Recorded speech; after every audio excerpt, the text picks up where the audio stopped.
Assalamualaikum warahmatullahi wabarakatuh. Alhamdulillah, pada hari ini kita bertemu lagi dengan mata pelajaran tematik 2B subtema 4. Mudah-mudahan kabar kalian selalu baik dan sehat. Dengarkan cerita ini baik-baik. Berkunjung ke kebun binatang. Pada hari Sabtu, Tony, Adi, dan Nina berkunjung ke kebun binatang. Mereka didampingi oleh Pak Guru. Hari itu sangat panas.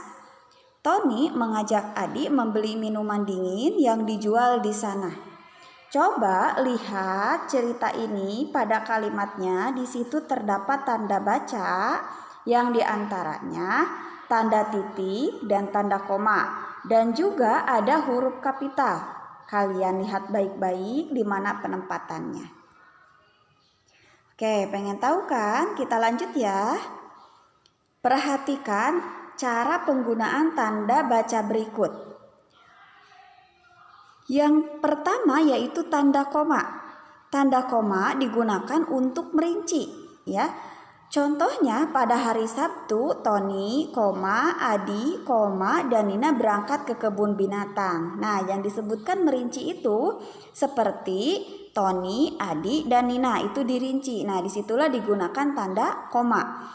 Yang kedua, tanda koma digunakan untuk memisahkan kalimat setara. Contohnya, Tony ingin ke rumah Nina tetapi hujan. Nah, Nina koma tetapi hujan, itu tanda koma. Kemudian tanda titik. Tanda titik digunakan untuk mengakhiri kalimat. Contoh, hari Sabtu sangat panas, titik. Yang kedua, tanda titik digunakan untuk menuliskan nilai uang. Mohon maaf ya, di sini contohnya salah. Harusnya misalkan Tony ingin membeli kue Rp titik 500 rupiah, 00 titik. Nah, seperti itu. Mohon maaf, ini penulisan contohnya salah. Yang ketiga, huruf kapital. Huruf kapital digunakan untuk awal kalimat. Contohnya, cuaca hari ini sangat cerah. Cuaca, C, meskipun bukan nama orang atau nama tempat, itu ditulisnya memakai huruf kapital. Karena C itu huruf C pada kata cuaca adanya di awal kalimat. Yang kedua, huruf kapital digunakan untuk penulisan nama orang, hari, bulan, dan agama. Contoh, pada hari Minggu di bulan Maret, Dima membeli buku agama Islam. Pada P-nya di awal kalimat, hari Minggu, M-nya nama hari, harus huruf kapital. Di bulan Maret, M-nya juga huruf kapital karena nama bulan. Dimas, D-nya harus huruf kapital karena nama orang, membeli buku agama Islam. Nah, Islam itu nama agama. Ayo, sekarang kita mengingat kembali wujud benda yang pernah disampaikan pada materi sebelumnya. Yang pertama, benda itu ada benda padat, ciri-cirinya memiliki ukuran dan bentuk yang tetap. Contohnya kursi, meja, dan lemari. Yang kedua juga ada benda cair, ciri-cirinya memiliki bentuk yang selalu mengikuti wadahnya. Contohnya sirup, air, dan minyak. Terus yang ketiga ada benda gas, ciri-cirinya memiliki sifat yang menekan ke segala arah. Contohnya udara di dalam balon. Nah, itu wujud benda berdasarkan ciri-cirinya dan contohnya.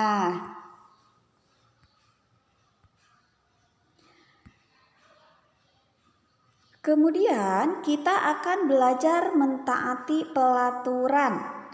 Ayo, siapa yang pernah pergi ke kebun binatang atau ke tempat wisata? Pasti di situ ada pelaturannya ya. Nah, ini yang ada di slide ini contoh peraturan yang ada di kebun binatang. Seperti pengunjung dilarang memberi makan satwa. Satwa itu hewan kan ya. Terus Dilarang juga mengganggu satwa, dilarang merokok karena apa? Takutnya ada kebakaran. Selain itu, ada lagi pelaturan yang biasa diterapkan di tempat wisata. Contohnya, yang ke-1 menjaga kebersihan di tempat wisata. Yang kedua, tidak membuang sampah sembarangan. Yang ketiga, menjaga ketertiban di tempat wisata. Kenapa diterapkan peraturan? Nanti kita simak lagi ya. Nih, pelaturan di rumah. Kalau tadi di tempat wisata ya, peraturan di rumah apa aja? Yang ke-1 contohnya merapihkan tempat tidur sendiri. Yang kedua, menaruh barang-barang sendiri ke tempatnya agar ketika kita butuh mencarinya akan mudah. Yang ketiga, menjaga kebersihan rumah. Nah, itu contoh pelaturan di rumah. Terus yang keempat, hidup rukun dengan anggota keluarga. Anggota keluarga itu ada ayah, ibu, kakak, dan adik, atau ada kakek dan nenek di rumah kita.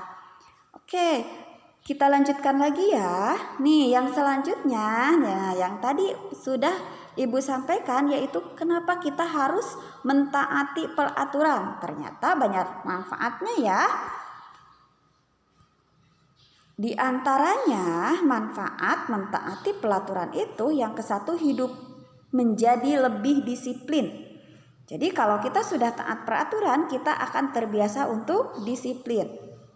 Yang kedua, hidup menjadi lebih bertanggung jawab. Yang ketiga, terhindar dari hukuman. Dan yang keempat, ini nih yang paling penting bagi kita yaitu terwujudnya lingkungan yang damai, tentram, dan nyaman. Siap ya? Kita semua akan taat pada pelaturan? Harus siap. Selanjutnya kita akan belajar berhitung. Berhitung kali ini kita akan belajar bagaimana hubungan perkalian dan pembagian. Di sini Ibu contohkan ada 6 buah apel. Nah, 6 buah apel disimpan 2 pada 1 piring. Simpen 2 lagi pada 1 piring lagi, simpen 2 lagi dan terakhir pada 1 piring. Berarti ada 3 piring ya. 6 buah apel ini dibagi 3 piring. 1 piringnya kebagian 2 apel. Di dalam matematika ini disebutnya 6 dibagi 3 sama dengan 2. Jadi 6 apel dibagi 3 piring isinya 2 apel.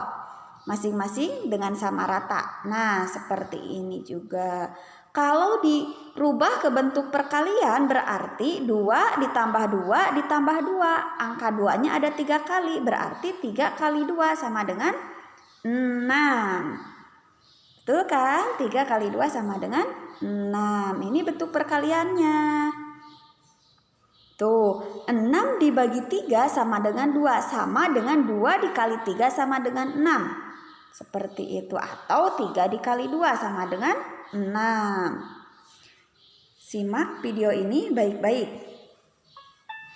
Ada 6 apel diletakkan di 3 piring seperti yang telah Ibu contohkan tadi. Ini 1 apel letakkan di 1 piring, 1 piring. Kemudian bisa 3. Yang 3 itu letakkan lagi satu-satu. Semuanya sampai habis. Tiap piring berisi 2 apel. 6 dibagi 3 sama dengan 2. Jadi ada 3 piring. Tiap piring ada 2 apel. Bentuk perkaliannya 2 tambah 2 tambah 2 sama dengan 6. Berarti 3 dikali 2 sama dengan 6. 3 dikali 2 sama dengan 2 dikali 3. Isinya sama dengan 6.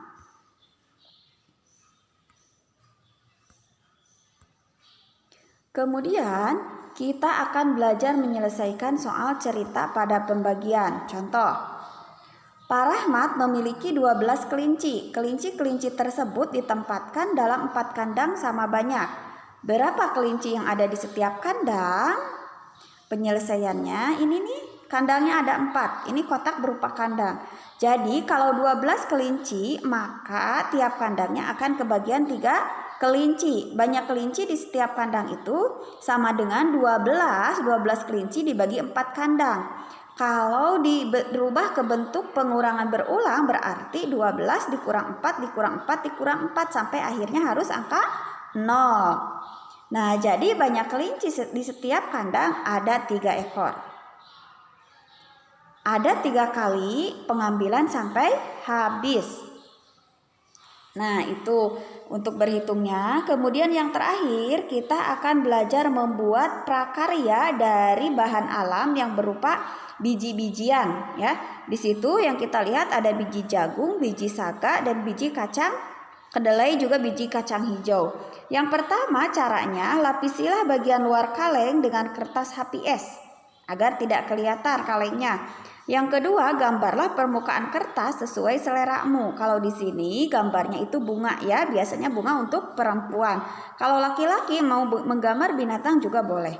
Yang ketiga, olesilah kertas berpola dengan lem. Dan yang keempat, tempelah biji-bijian pada gambar yang tentunya ya tadi polanya sudah dikasih lem. Yang kelima, nih lihat tempat pensilmu sudah jadi. Dan yang keenam, letakkan pensil dan alat tulis lainnya di tempat pensilmu. Boleh dicoba di rumah ya.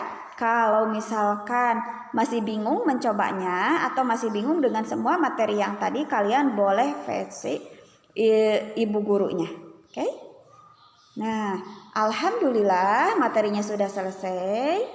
Ibu ucapkan terima kasih atas perhatiannya. Mudah-mudahan kalian bisa belajar dengan baik, menyimak dengan baik dan mendapatkan hasil yang terbaik. Assalamualaikum warahmatullahi wabarakatuh.